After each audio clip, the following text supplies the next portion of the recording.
to, I wonder? He doesn't generally go to town this time of year, and he never visits. He wasn't going fast enough for a doctor, yet something must have happened to start him off. Oh, I'm clean puzzled, that's what. I'll just step over to Green Gables and find out from his sister where he's going and why. Oh, I won't have a moment's peace until I know what has taken Matthew Cuthbert out of Avonlea today. Rachel Lynn did not have far to go. Green Gables was barely a quarter of a mile north of the Hollow. Well, all the other Avonlea houses were situated along the main road, and the Cuthbert home had been built far from it. In Rachel Lynn's esteemed opinion, this explained why Matthew grew a little bit odd. They had trees as their only accommodating. 20 minutes later, Rachel stood puffing and puffing at the Cuthbert's doorstep. Knock, knock, Marilla. Oh, come in. Good afternoon, Rachel. Good afternoon, Marilla. It's a fine afternoon, isn't it? Won't you sit down? How are your folks? Well, doing pretty well. I was afraid you weren't so when I saw your brother, Matthew, heading out today. Oh, no. I'm quite well. Although I had a bad headache yesterday. Would you like some tea? No, thank you, Marilla. But you're all feeling fine then? Yes, thank you for your concern, Rachel. So, Matthew left on some other errand. Matthew went to Red River. Oh? We're getting a little boy from an orphanage in Nova Scotia. He's coming on the train tonight. Are you serious, Marilla? Yes, of course. Whatever put such a notion onto your head? Well, we've been thinking about it for some time. Matthew's getting up in years. He's 60, and his heart troubles him a good deal. But a boy from an orphanage? Really, Marilla? Rachel, you know how hard it is to get hired help. Mrs. Spencer decided to get a little girl from an orphanage. So, we asked her to pick us out a boy of about 10 or 11, old enough to do chores and young enough to be trained up proper. We mean to give him a good home and schooling. Well, I A never... telegram announced his arrival on the 5:30 train, so Matthew went to meet him. Well, Marilla, I'll tell you plain, I think you're doing a mighty foolish thing. Bring this strange child into your home and you don't know a single thing about him? Why, only last week I read of an orphan boy who set fire to house at night. Set on purpose, Marilla, and nearly burned them all to a crisp in their beds. If you had asked my advice in the matter, I'd have said, for mercy's sake, never to think of such a thing, that's what. I've had qualms myself, Rachel, but it's seldom Matthew sets his mind on anything. And as for risks, well, there's risks in having children of your own. They don't always turn out well.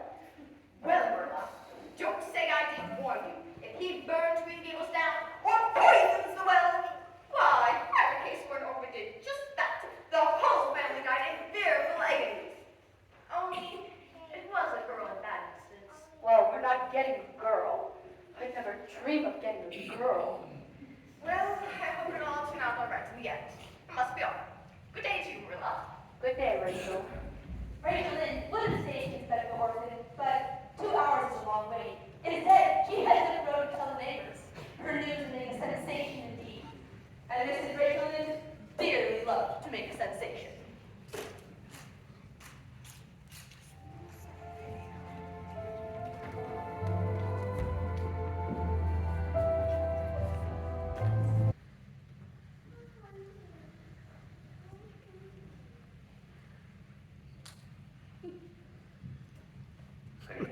Purpose? Will the 5:30 train be along soon? The 5:30? I hate to say it, but that's been going for about half an hour, man. Was actually just looking up for the night. But if it helps, there was a passenger dropped off for you. A little girl. It's funny, I remember it now. I had asked her to sit in the waiting room when she arrived, but she told me that she preferred to stay inside. She kept going on about there being some sort of scope from the imagination. If you ask me, she's a bit of a case. I'm not expecting a girl to go open for. Mrs. Spencer was to bring him from Nova Scotia. Is that right? I guess there must have been some sort of a mistake then. Because you see, what happened is Mrs. Spencer, she got pregnant with that girl, put it into my charge, and said that you'd be all presently. I don't understand. Quite frankly, neither do I. You could try asking the girl. If there's there's one thing for certain about this whole mess, it's that she has the tongue of her own. Ooh, I'll tell you.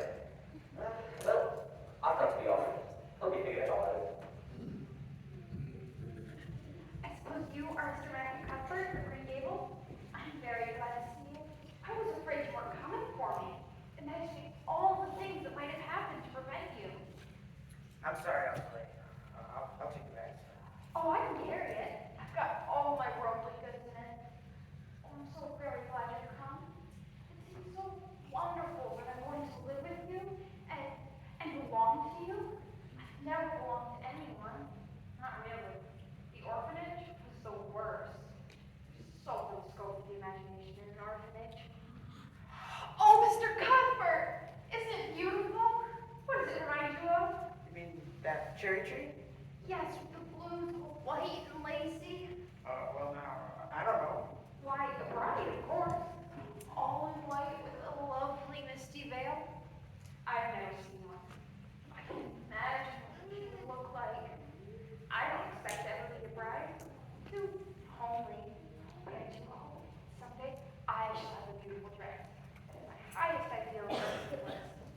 I've never had a pretty dress in my life. Oh, Prince Edward Island's the bloomiest place. I just love it already. I used to imagine that I was living here, but never expected that I actually would. It's so wonderful when your imaginations come true, isn't it? Well now, I guess so. Am I talking too much? You were always telling me I talk too much. Would you rather I didn't talk? I can stop if I make up my mind to. Although it is difficult. You can talk as much as you like. I don't mind. Oh, I'm so glad.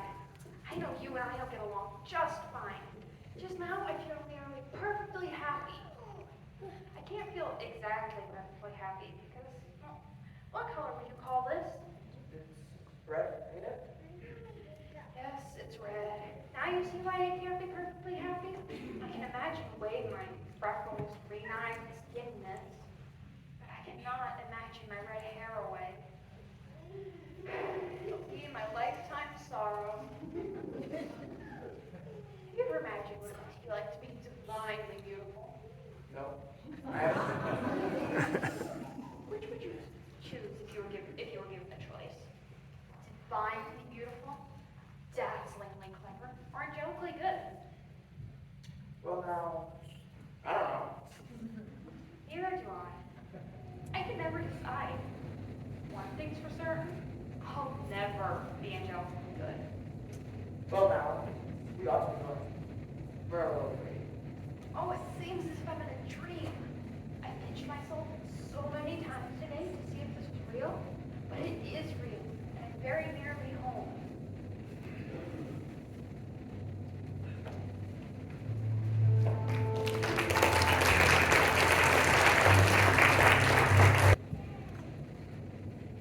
Matthew Cuthbert?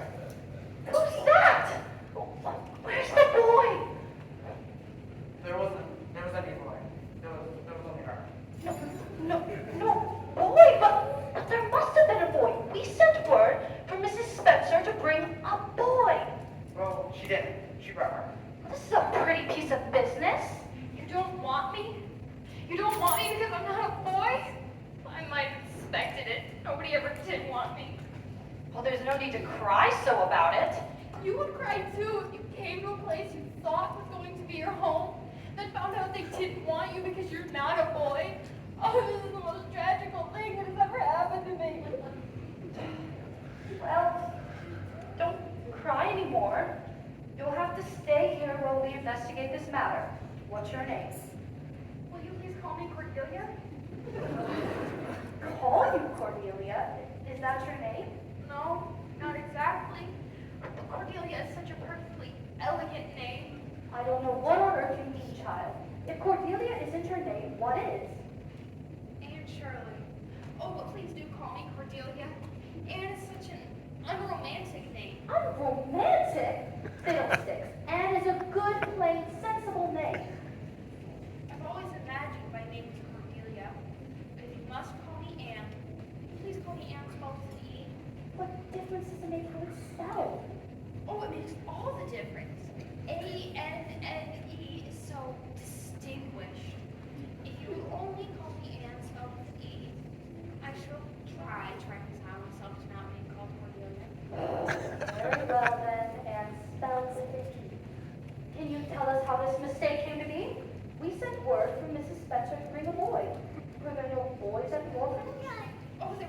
need boys. But Mrs. Spencer said distinctly, you wanted a girl. You don't know how happy I was to hear that. I couldn't sleep at all last night for joy. Marilla, I'm gonna put the horse in. Well, did Mrs. Spencer bring anybody over besides you? She brought over Lily Jones, who is very beautiful with nut brown hair. If I was very beautiful with nut brown hair, would you keep me? No. We want a boy to help Matthew with the chores. A girl is no use to us. Now put your stuff at the door and I'll prepare some tea. Oh, I can't eat. I'm in the depths of despair. I guess she's tired, Marilla. Better put her to bed. I suppose you have a nightgown? Take your stuff upstairs. The first room to the left is where you'll sleep tonight.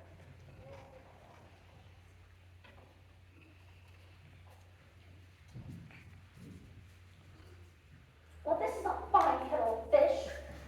That girl will have to be sent back to the orphanage at once. I suppose so. You suppose so? Well, now, Marilla, she's such a nice little thing. It's a pity to send her back when she's so set on staying here. Matthew Cuthbert. You don't mean to say we ought to keep her. I suppose not. Not exactly. I suppose we could hardly be expected to keep her. I should say not. What good would she be to us? We might be some good to her. I can see plainly you wish to keep her. But she's such a interesting little thing. You should have heard her talking from the station. Oh, she can talk all right. I don't want a girl. And even if I did, she's not the style I pick out. I could hire a boy for the summer and she'd be some company for you. I'm not suffering for company, Matthew, and I'm not going to keep her. Of course. As you say, Marilla. I'm going to bed.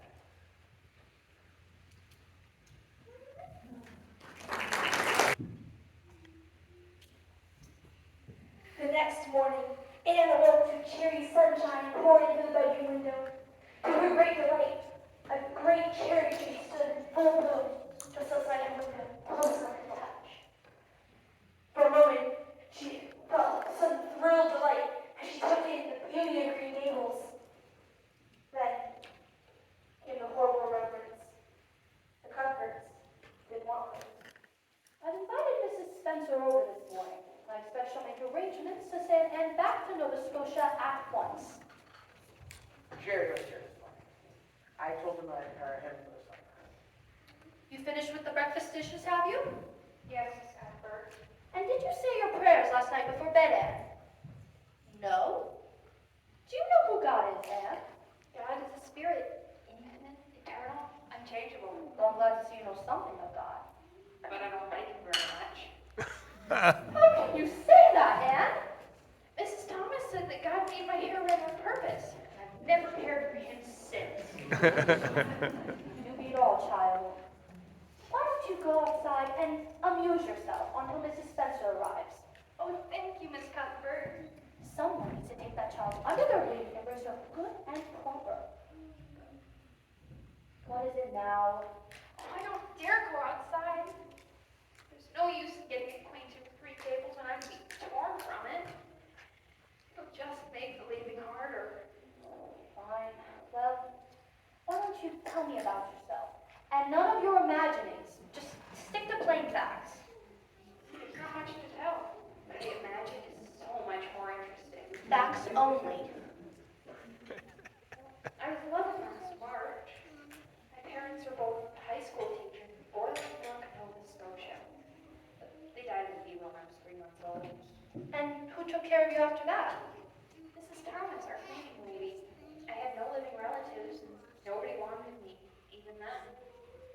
It seems to be my fate. Well, how long did you stay with Mrs. Thomas?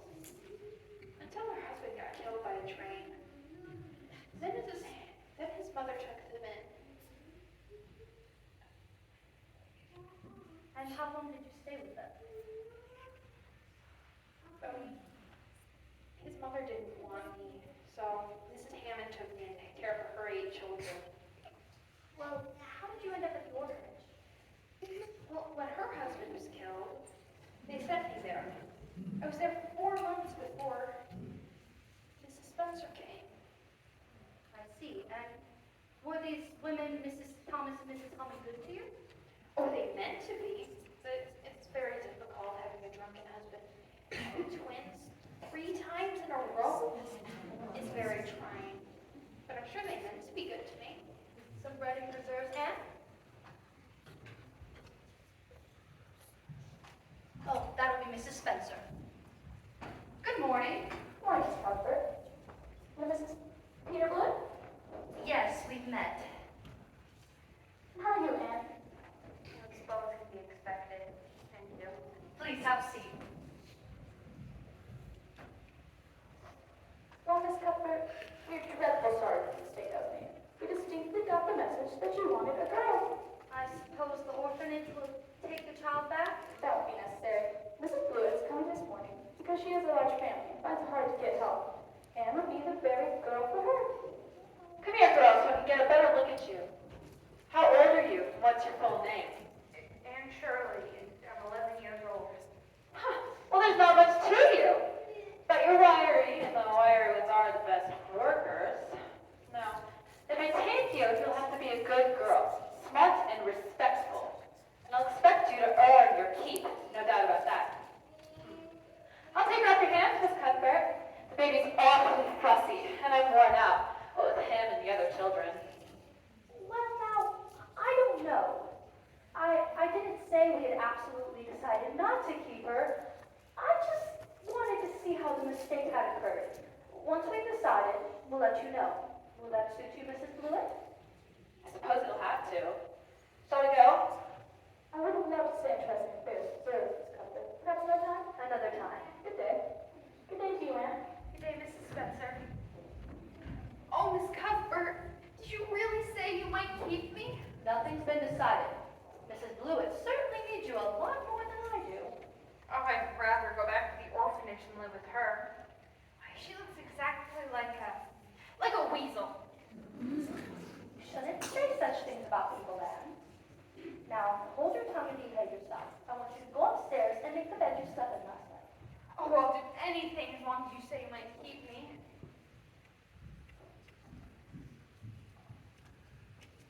Who was that in Mrs. Spencer just now? Miss Peter Blewett. She wants to take Anne off our hands to help with her children.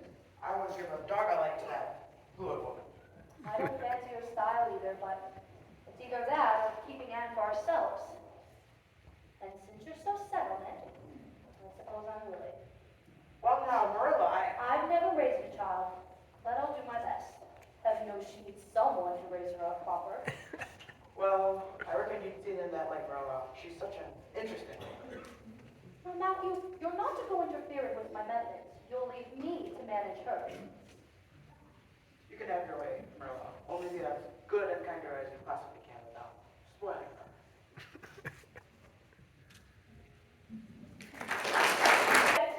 The Cuthbert orphanage. An illness had kept her from visiting, but as soon as she was able, she hurried over to Green Gables, bursting with curiosity. Hello, Marilla! Come in, Rachel. We haven't seen you around these parts in a while. Oh, I had the flu. Sorry to hear it. It's not quite flu season, is it? Well, no, but this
she said those things, something just rose up inside and choked me. Well, you've made a fine exhibition of yourself. Mrs. Lynde will have a story to tell about you, and she will tell it. It was dreadful of you to lose your temper like that. Haven't any right to calm. How would you like to be called ugly and red-headed? I'm not defending her. Rachel is too outspoken. But you must go over and apologize for your temper and ask for forgiveness. Oh, I can never do that. You would lock me in a dungeon with snakes and toads and feed me only bread and water. I'll not complain. Only I cannot ask Mrs. Lynde to forgive me. We're not in the habit of locking people in dungeons, especially as they're rather scarce in Avonlea. But apologize to Mrs. Lynde you shall, and you'll stay in your room until you agree to it. And I shall stay there forever. When Anne did turn up for the evening meal, Marilla had to explain her absence to Matthew, who sided with Anne in the matter.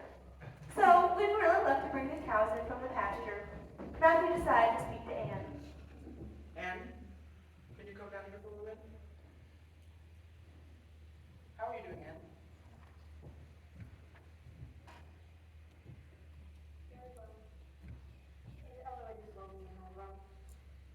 Well now, don't you think you'd better do it and have it over with? Marilla is a very determined woman. Do it right off, I say, and have it over. Do you mean apologize to Mrs. Lynde? Yes, yes, apologize, that's the very word. Smooth it over, so to speak. I suppose I could, to oblige you. I am sorry now. I wasn't a bit sorry at first. Not a bit. But if you really want me to, I guess I can. Yes, yes, yes.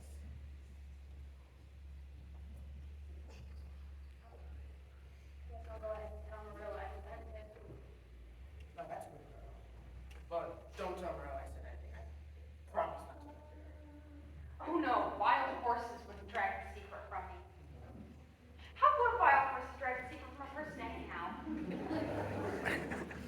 When Marilla returned, Anne announced that she was ready to apologize to Mrs. Lynde.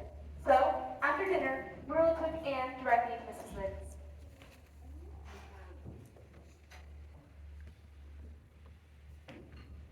Please come in. Oh, good evening, Marilla. Good evening, Rachel. Oh, Mrs. Lynde, I'm so extremely sorry. I could never express all my sorrow, not even if I used up all the words in the dictionary. I'm a dreadfully wicked and ungrateful girl, and I deserve to be cast out by respectable people for as long as I live. What you said about me is true. I am skinny and ugly. My hair is red and I am freckles. What I said about you is true too, but I never should have said it. Please forgive me. There, child. Get up. Of course I forgive you. I guess I was a little hard on you anyway, but you mustn't mind me. I'm such an outspoken person. Well, your hair is terrible red. I once knew a girl whose red hair turned into a beautiful autumn hero. I wouldn't be surprised if yours did too. Oh, thank you, Miss Lynde. You have given me such hope for the future. Now, why don't you go out and pick a bouquet of those June lilies from the garden? I'd like that very much. She's a real odd little thing, but she may turn out all right. On the whole, Marilla, I kind of like her.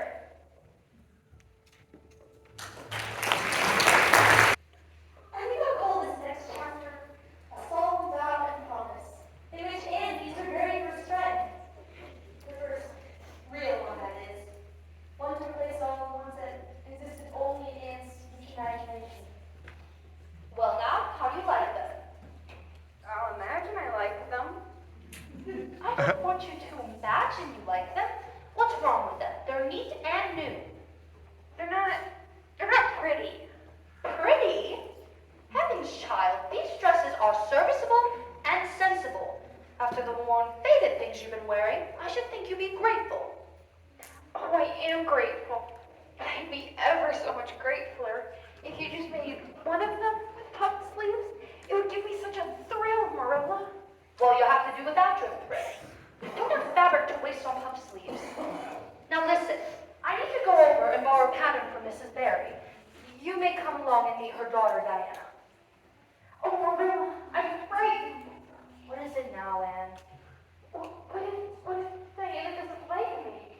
It tragical disappointment of my life. I'm sure she'll like you well enough. To mother you have to reckon with. Just be on your best behavior. And don't make any of your startling speeches.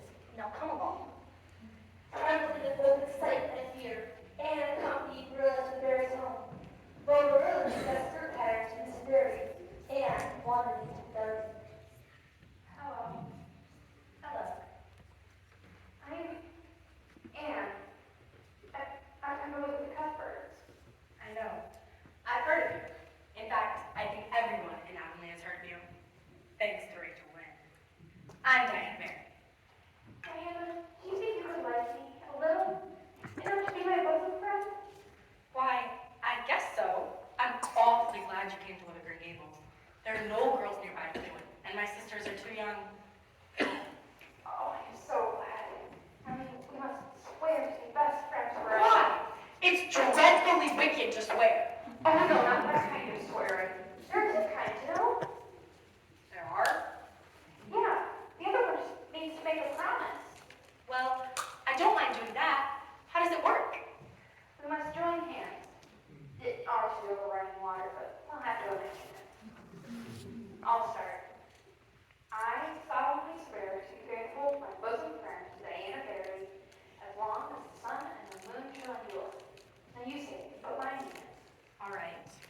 I solemnly swear to be faithful to my Bosom friend. bosom friend, Anne Shirley, as long as the sun and moon shall endure.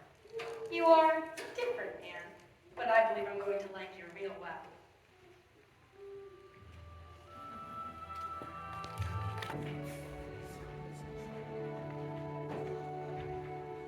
For the rest of the summer, Anne and Diana were inseparable, filling their days with endless adventures. But as September approached, Marilla grew anxious about sending Anne to school. Anne was such a queer girl. She wondered if she'd be able to get along with the other children, and how on earth she managed to hold her tongue during school hours. But soon, September arrived, bringing with it new friends, new adventures, and even a few new enemies. I decided to title this chapter, A Tempest in the School Teapot. I guess Gilbert Blythe will be in school today. He's been visiting his cousins in New Brunswick, and he only came home Saturday. He's awfully handsome, Anne, and he teaches the girls something terrible. I'll be sure to watch out for him. You'll have to, Anne. Gilbert's 14, and he's used to being head of class. You'll have some competition now. Oh, I'm glad. I couldn't really feel proud keeping ahead of 9 and 10-year-olds. Oh, here's Mr. Phillips now. That's Gilbert Blythe. Don't you think he's handsome? Ruby Gillis, please bring me your arithmetic homework from yesterday. Gilbert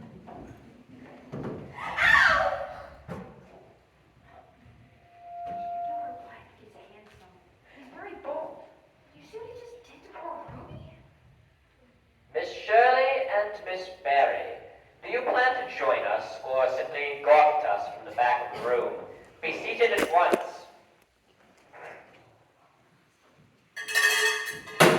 Class, begin copying up your spelling lists.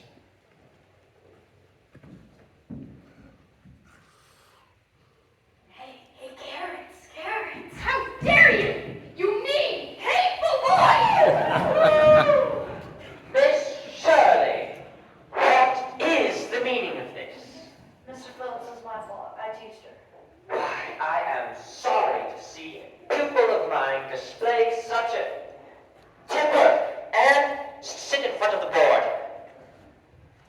Anne Shirley has a very bad temper. Anne Shirley must learn to control her temper. Class, continue copying out your spelling lists. Mr. Phillips, the school inspector's early wishes to speak with you. Early, yes. Thank you, Miss Barry. Tell them that I'll be right out. Class, you are dismissed for recess. Anyone returning late will be punished. Temper, Anne. I guess it's true what they say about redheads. Come on, Ruby. Anne, I'm sorry Mr. Phillips wrote your name up on the board. Come on, Gil. You going to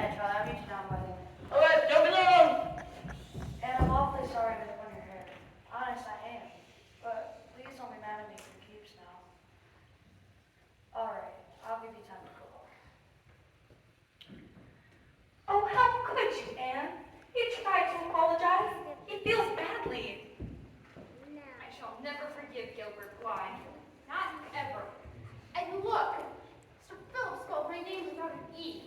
Oh, the iron has entered my soul, Diana.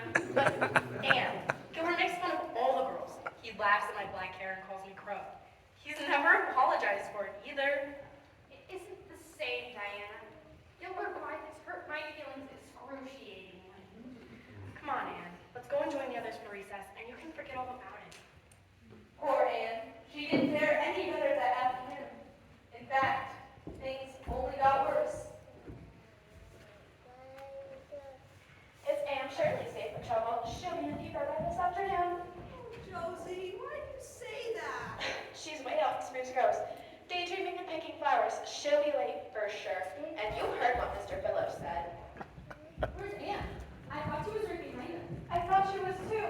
I'm afraid that she's lost track of time, but Gil and Charlie aren't back yet either.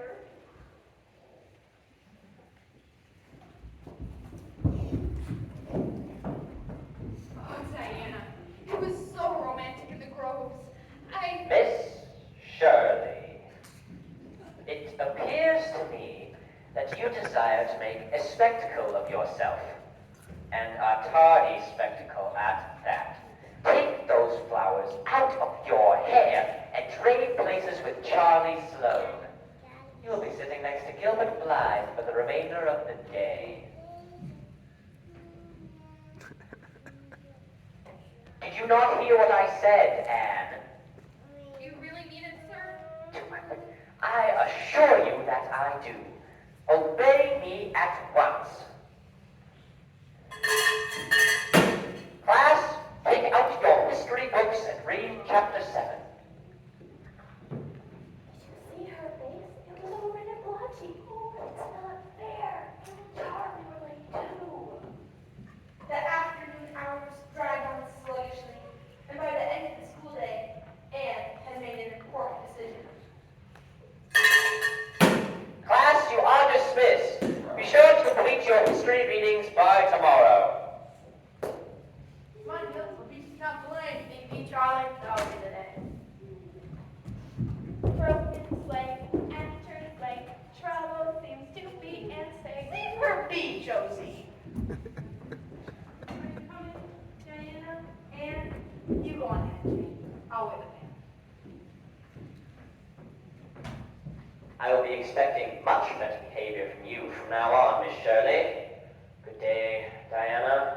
Good day, Mr. Phillips. Have they all gone? But you don't know what's here, Anne. What are you taking all those things home for? I have decided I am not coming to school again. Oh, Anne, you can't stay home. What will I do without you? You're my best friend, and I would do almost anything in the world for you, Diana. But I cannot do this, so please, don't ask it. My mind is quite made up.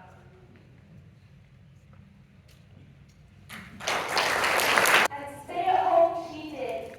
Anne learned lessons on her own, did her chores, and played Diane efficient evenings. But whenever she met me for Brian, she passed him by with icy contempt.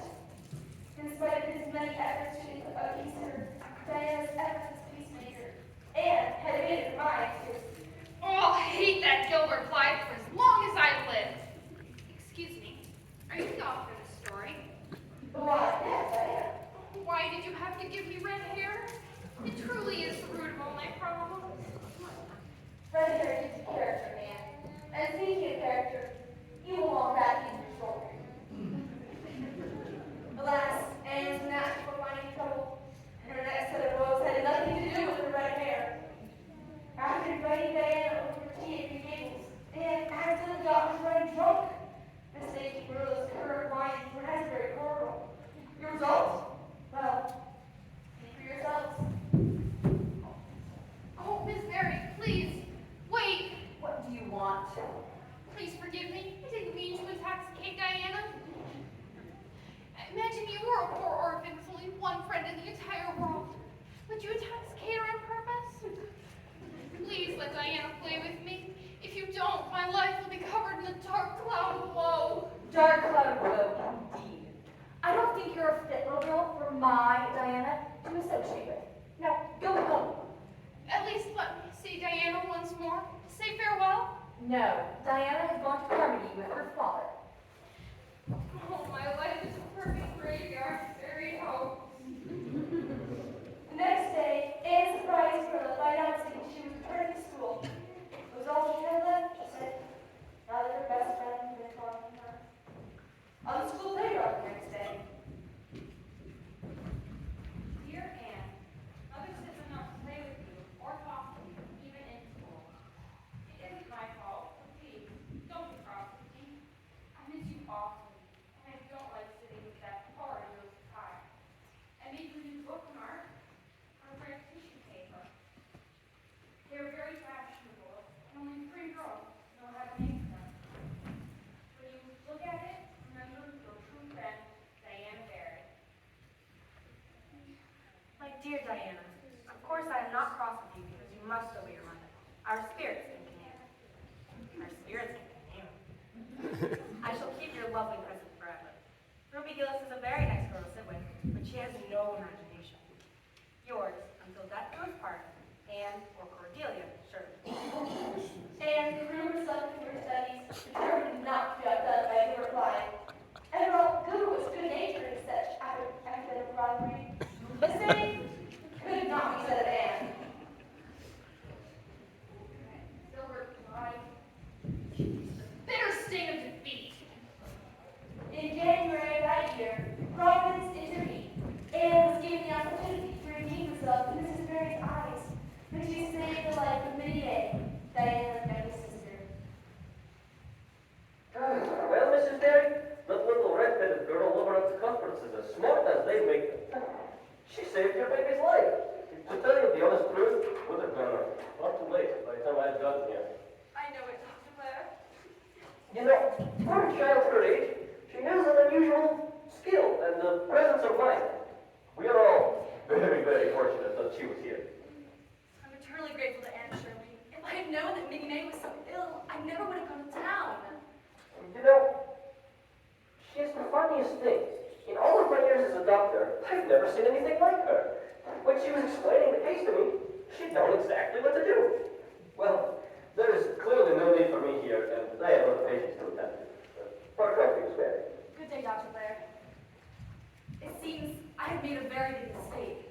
I must make some way to make it up to Anne. Oh, Marilla, I have such news. Tomorrow is Diana's birthday, and she's invited me to a concert.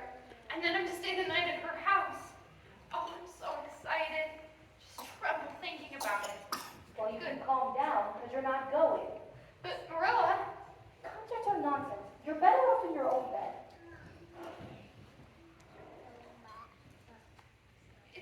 but this concert's very honorable. And it's a very special occasion. Diana only has one birthday per year. No, you heard what I said. Now put your stuff by the door and head up to bed. It's past 8. One more thing, Marilla. Mrs. Barry said we could sleep in the guest room bed. Just please set aside for special guests. Just think, your little Anne getting sleep in the spare room. Just tremble thinking about it. A good, really kind of tremble. I don't know what else to say to you, Anne. Just, no, you can't go. Now, you heard what I said. Go to bed. Well now, Marilla, I think you ought to let him go. You're not to interfere, Matthew. Well now, I ain't interfering, you have your own opinion. And my opinion is that you ought to let him go. You'd let Anne go to the moon if she took the notion. Listen, Matthew, I understand that child's disposition better than you. She'll have her head so full of nonsense, it will unsettle her for weeks. I think you ought to let him go. Very well, she may go. Since nothing else seems to please you. Oh, Marilla, say those blessed words again. This was Matthew's doing. I washed my hands of it. If you catch pneumonia sleeping in a strange bed, you'll have him to blame. I know I'm a great trial to you, Marilla.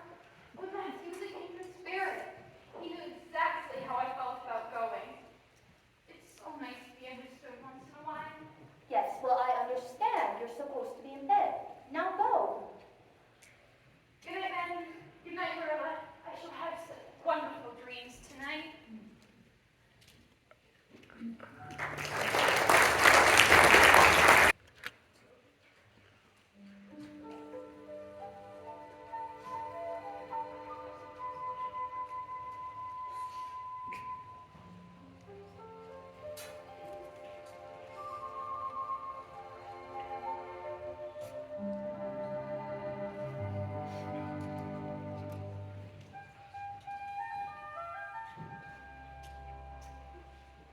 As Marilla predicted, Anne's excitement caused her to perform poorly in school the next day. Gilbert Blythe passed her in both spelling and math. But by evening, Anne had soon forgotten all about the day's humiliations. After a delicious tea at Diana's, a sleigh ride to the concert hall, and the entertainment of the concert itself. Oh, Diana, wasn't the concert delightful? How splendid it must be to recite in front of others. Do you think we'll ever be asked to recite? Of course. Gilbert Blythe does it often, and he's only 2 years older. Oh, Anne, how could you pretend not to listen to him this evening? I wasn't interested. But Anne, you read that library book the whole time you recited. When he came to the line, there's another, not a sister. He looked straight at you! Diana, I cannot allow you to speak to me of that person. Anne, when are you ever going to forgive and forget? Listen, I have an idea. Let's race to the bed to see who gets there first. All right.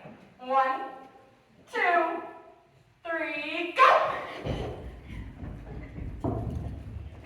Oh, goodness! What was that? That was my Aunt Josephine. Oh, man. I don't know how she came to be there, but I do know she'll be furious. It's dreadful we jumped upon her like that. But did you ever see anything so funny? Who's Aunt Josephine? She's father's aunt from Charlottetown. She's awfully old, very prim and proper, and she'll scold dreadfully about this, I know. We were expecting her to visit, but not this soon. Oh dear. Will you be in very much trouble? Oh, she'll be dancing with rage. She'll tell me I'm the worst behaved girl she ever saw, and that my parents should be ashamed. How I know she'll refuse to pay for my piano lessons. You could tell her it was my fault. I'd never do that. I'm no tattletale, Aunt Shirley. Besides, it's just as much my fault. Then I'll tell her myself. You can't! She'll eat you alive. Don't frighten me more than I already am, Diana. It is my fault, so I must confess. Fortunately, I've had practice in confessing. You're walking into the lion's den, Aunt Shirley. Don't do it. I must, Diana. Hello, Miss Barry? Who are you? Anne, of Green Gables, and I've come to confess. Confess what? It's my fault for jumping on you in the bed. I suggested it. Oh, but we didn't know you were in the bed. So, I think you must forgive Diana. Please, let her have her piano lessons. Oh, I must say, I rather think Diana did her share of jumping. But it was only in fun. And I think you ought to forgive us now that we've apologized. Do you know what it's like to be awakened out of a sound sleep after a long journey by 2 big girls coming to bounce on you? Oh no, but I can imagine. It must have been very disturbing. Disturbing indeed. But then there's our side of it. What do you mean? Do you have any imagination, Miss Barry? Put yourself in our shoes. You didn't know there was anyone in the bed, and you nearly scared us to death. Then we couldn't sleep in the spare room bed as promised. It was to be such an honor. Well, my imagination is a little rusty. It's been so long since I've used it. And I dare say that your claim to sympathy is just as strong as mine. You're right. It all depends on how we look at it. Come, sit down and tell me about yourself, Anne girl. Scared. You truly are a kindred spirit. Although you don't look much like it.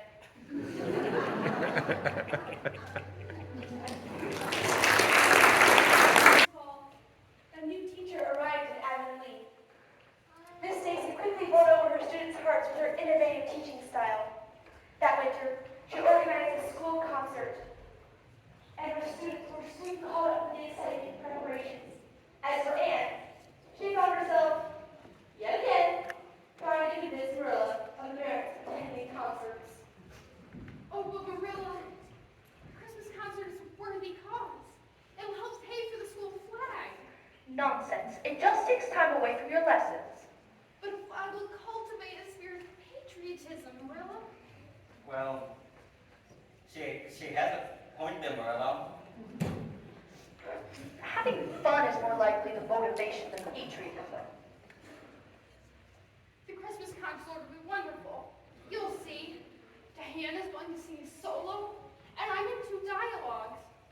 Oh, I just tremble thinking about it. Good. Really kind of tremble. Really trembles. Good heavens, child. I'll just be glad when all of this is over and you can settle down. With your head so stuffed full of nonsense, there isn't room for anything else. I'm going to go up to my room and practice.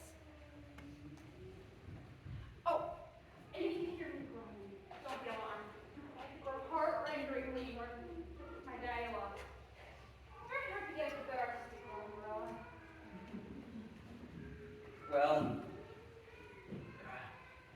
I reckon it's going to be a pretty good concert. Stuffing nonsense. Days later, Matthew found himself avoiding the sitting room. It was full of Anne's lively school friends practicing for the Christmas concert. But he couldn't help but notice how poorly Anne was dressed compared to the other girls, who wore bright, fashionable dresses. And he wondered, why did Marilla keep her so soberly dressed all the time? At that moment, he decided Anne must have at least one pretty dress. So he summoned up all his courage and set out to buy one. One dress. One dress. One dress. Good evening. Good evening, Mr. Cuthbert. Oh. Good evening, Miss Harris. Oh. Is Mr. Lawson in? You see, I usually deal with him. Not today, sir. Can I help you? Oh. Say, you have any gowns? No, garden rakes? Gardening? Well, yes. I'll see if I have any left in the back.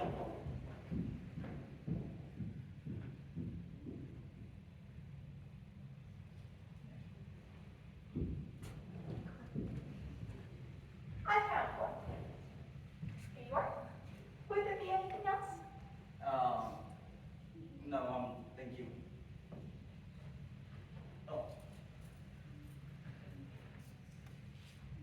Oh, say, you have any hayseed? Hayseed? Well, certainly, yes, hayseed.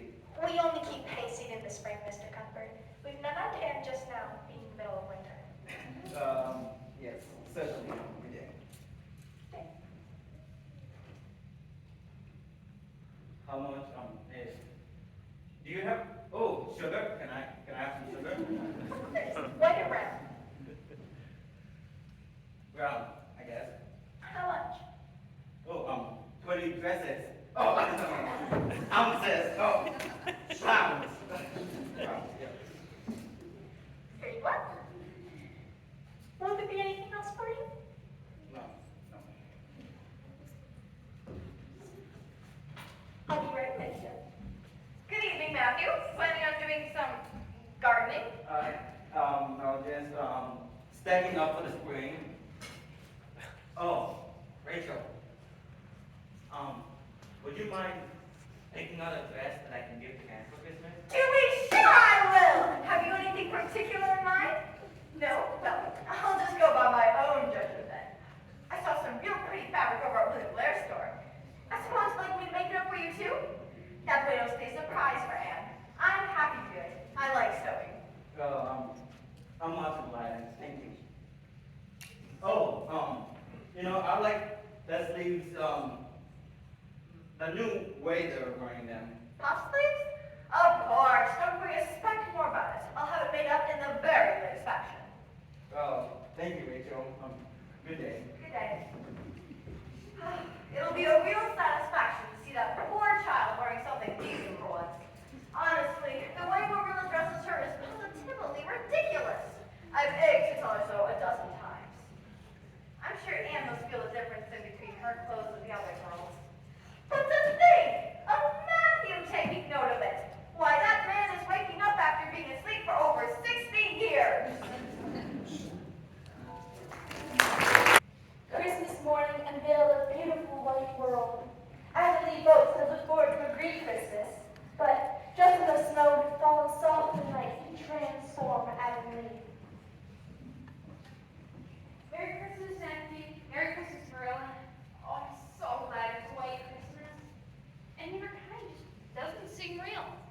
It's a Christmas present for you, Anne.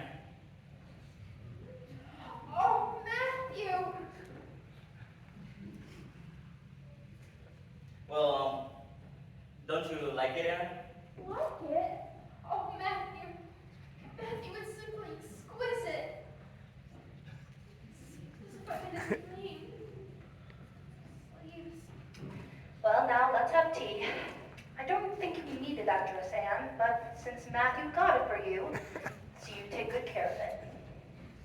Oh, how could I eat after a moment like this? I'd rather feast my eyes on this dress. Oh, Merry Christmas, Diane. Merry Christmas. The dress Matthew got me. Oh, it's beautiful, Anne. Mr. Cuthbert, you have very good taste. Matthew, let's take our tea in the kitchen and let the girls visit. This is for you, Anne. It's from my Aunt Josephine. Go on. Open it. To the Ann girl. Merry Christmas. Oh, Diana. It's too much. I call it providential. Now you won't have to borrow Ruby's slipper. Boots to play the part of the fairy queen at the concert tonight. Let's go upstairs so I can try these on. That evening, Matthew and Marilla accompanied Anne to her Christmas concert, the first one they attended in 20 years. Afterward, they took some time for reflection.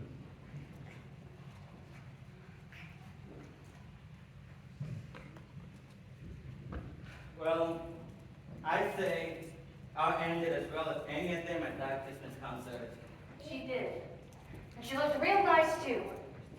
I was proud of Anne, although I'm not going to tell her so. Well, I was proud of her too, and I did tell her so, before she went to split of course. I guess that girl will be needing something more than that school by and by. Yes, well, there's still plenty of time to think of that. Although, it struck me tonight how much she's grown. I suppose we could send her to Queen's after a spell, but there's still plenty of time. There's no harm in thinking it over. You see, things like that are all the better for lots of thinking over. Lots.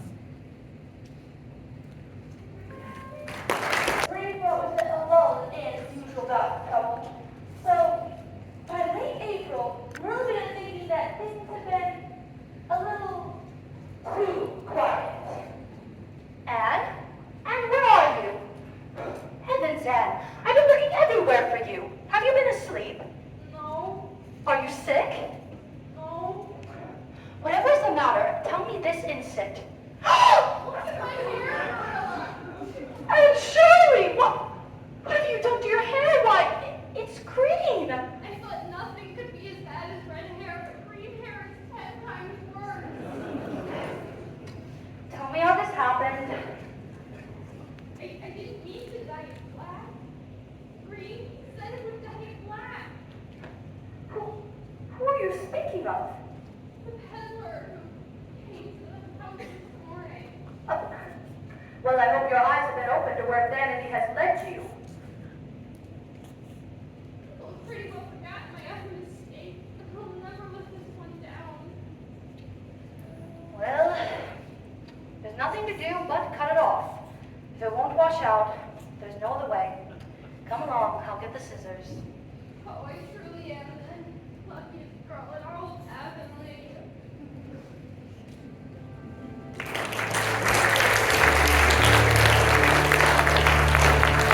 The summer of Anne's 13th year was filled with fascinating sports around the various pond.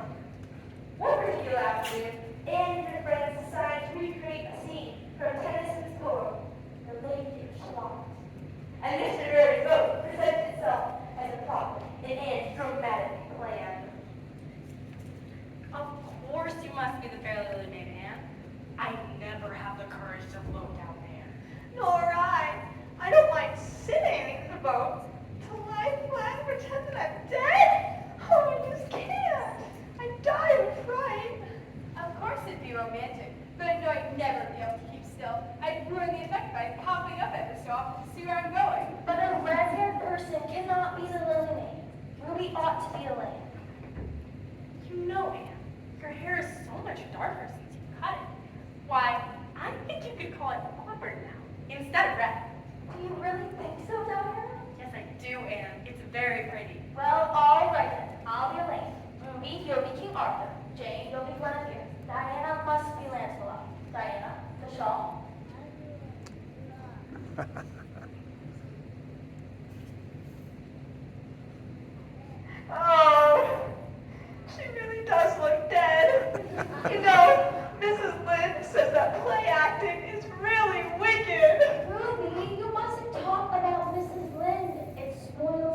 that. Jane, you arrange this. It's silly for Elaine to talk when she's supposed to be dead. All right. Now she's ready. Diana, you begin. Sister, farewell forever. Farewell, sweet sister. And for goodness sake, smile a little. You know Elaine, lay as though she smiles. That's better. Now let's push her off. Let's go on ahead and watch her. She comes to lay in bed.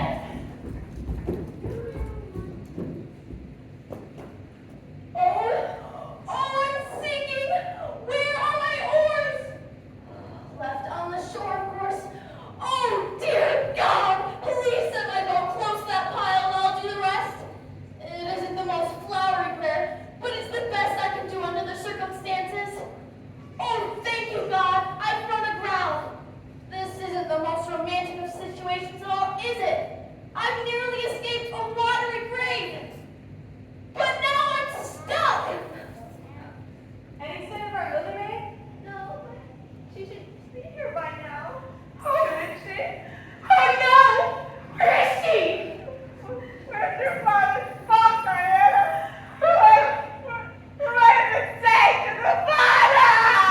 What have you done? What did you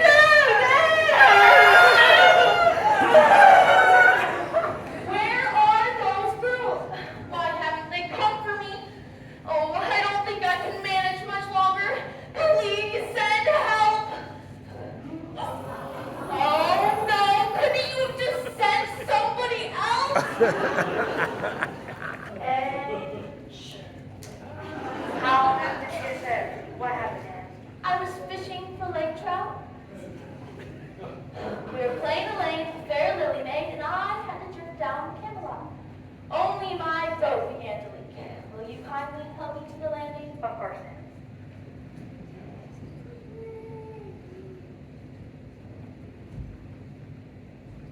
I'm very much obliged to you. And wait, I'm awfully sorry I made fun of your hair that time. I only meant as a joke. Besides, that was so long ago, and I think your hair is awfully pretty now. Honest, I do.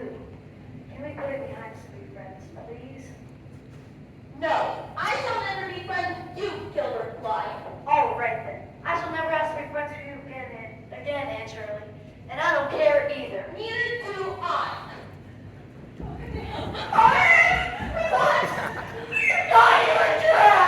We felt like murderers because we made you play Elaine. Ruby is in hysterics. We have to leave her behind. How did you escape? Gilbert Blythe came along and brought me to the land.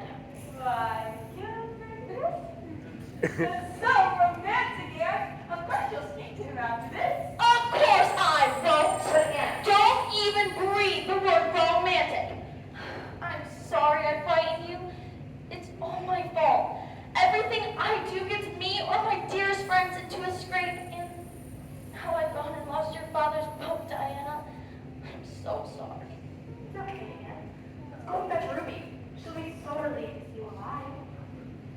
I have a feeling we won't be allowed to row on the pond anymore. When that afternoon's events became known in both the Barry and Cuthbert households, the news was met with great dismay and concern. Will you ever have any sense, Anne? Oh, Marilla, I think my prospects of becoming sensible are brighter than ever. After nearly drowning yourself, I don't see how. Well, each of my mistakes, I have learned a valuable lesson. Today's mistake has turned me of being too romantic. Oh, I think you'll see a great improvement from now on, Marilla. Well, I certainly hope so. Well now, Anne. Don't give up on all your romance. You see, a little bit is a good thing. Not too much, of course. Keep a little bit, Anne. Keep a little bit.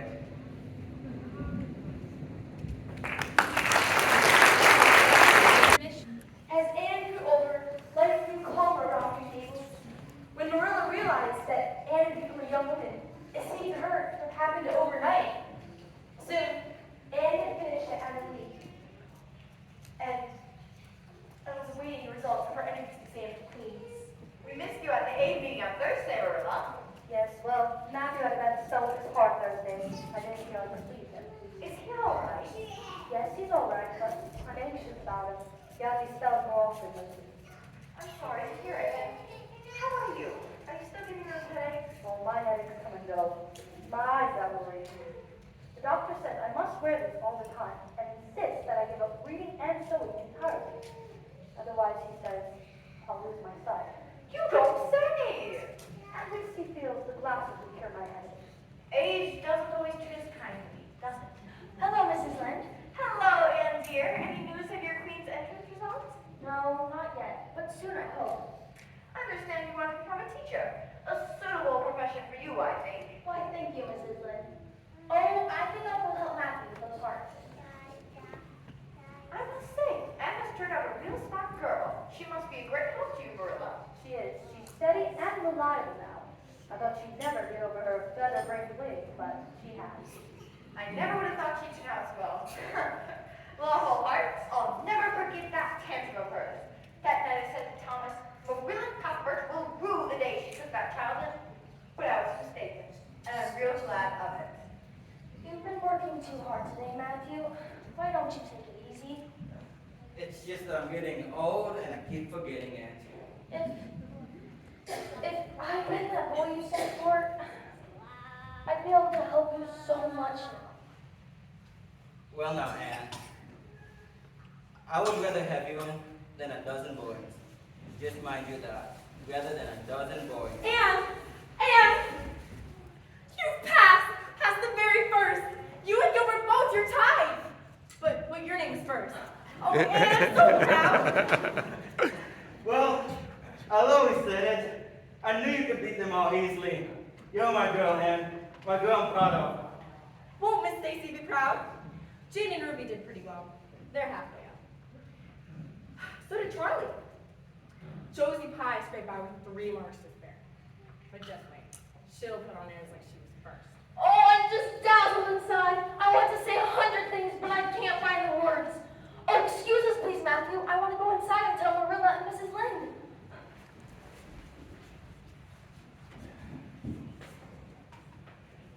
Well, I guess she hasn't been all that spoiled. And putting in my kitchen of 2 cents did no harm at all. She's been a blessing to us. There never could have been a luckier mistake than what Mrs. Spencer made. No, not a mistake. It was providence. The Almighty saw we needed her. I reckon. Over the next few weeks, Green Gables bustled with preparations for Queens. Matthew saw to it that Anne had plenty of pretty dresses. And for once, he wrote about Jet. After a tearful farewell to Cuthbert's Diana, Anne soon found herself at a boarding house near Queens, missing Green Gables. I won't cry. It's silly and weak. Oh, hi, Josie. I'm really glad you came up. Hi, Anne. Isn't this town great after Pocatello Avenue? It's a wonder I existed there so long. You've been crying. No. It's just that. You shouldn't cry, Anne. It isn't becoming. Your nose and eyes get all red, and then you seem red all over. Why, thanks, Josie. That's very comforting. Our French professor is so handsome. His mustache can give the cold wallops of the heart. Say, Anne, have you got anything to eat? I'm literally starving. That's why I stopped by. I guess Marilla would load you up with cake. Otherwise, I'd have gone to the park with Frank Stockton to hear the band play. Well, I have some of Marilla's lemon pound cake. This is good. You know, Frank Stockley asked about you today. I told him you were a poor orphan that the Huckbergs had taken in. And nobody knew much about you before that. This has real apple flavor. Hi, Anne. Oh, hi. I really should be settled studying, but I just couldn't settle down to tonight. Oh, Anne! You've been crying. You own up. I'll restore my self-respect. I was really shedding tears before Jane showed up. Jane?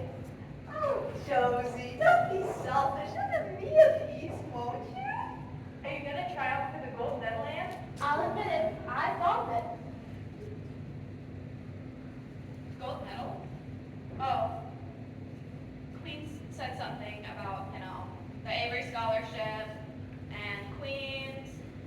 Shockley told me. His uncle's on the board of governors, you know. The Avery Scholarship? That's for the highest ranking mark in English literature, isn't it? Yes, and it's worth a lot of money. College tuition for 4 years. That's so cool. What are we doing cooped up in here? We should go out and enjoy the town. Oh, come on, don't be spoiled sports. Come on, let's go hear the band play. All right, we might as well. Let's go, girls. Miss Stacy had advised both Anne and Gilbert to take up second-year work at Queens. This meant you get first-class teacher's license in only 1 year instead of 2. But it also meant more challenging work. Anne's heavy workload and the occasional visit home helped her homesickness to wear off. At Queens, her academic rivalry with Gilbert was as tense as ever. But somehow, the bitterness had worn off. Before anyone knew it, the term was over and exam results were posted. Congratulations, Gil. Won the gold medal. Hooray for Gilbert Boyd! Gold medalist! So much of your hopes for winning the gold medal, and, well, farewell, girls. I'm off to see how Frank Stockley did on his finals. Well, I'm happy for Gilbert. He deserves it. Oh, Jane, I have the moral courage to live for myself. I'll wait here when you check the results. Three cheers for Anne Shirley, winner of the Avery Scholarship! Hip hip hooray! Hip hip hooray! Hip hip hooray! Oh, Matthew and Gorilla, me please. I must run to them straight away.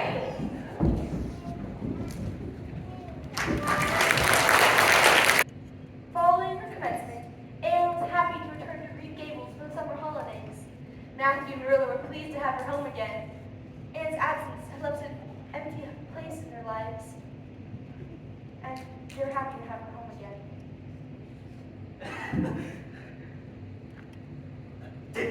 To take first class license and win the Avery Scholarship in only a year? I reckon you're glad to Captain Morella. It's not the first time I've been glad, Matthew Cuthbert. You don't have to rub things in.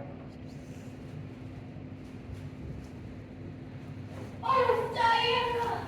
Oh, Anne, it's so good to have you home. You don't know how I've missed you. Oh, it's good to be home, Diana. I suppose you won't be teaching. Now that you will be Avery. No, I'm going to Redmond in September. Jane and Ruby are going to teach, though. And so will Gilbert Blythe. He has to earn his way through college. His father can't afford to send him.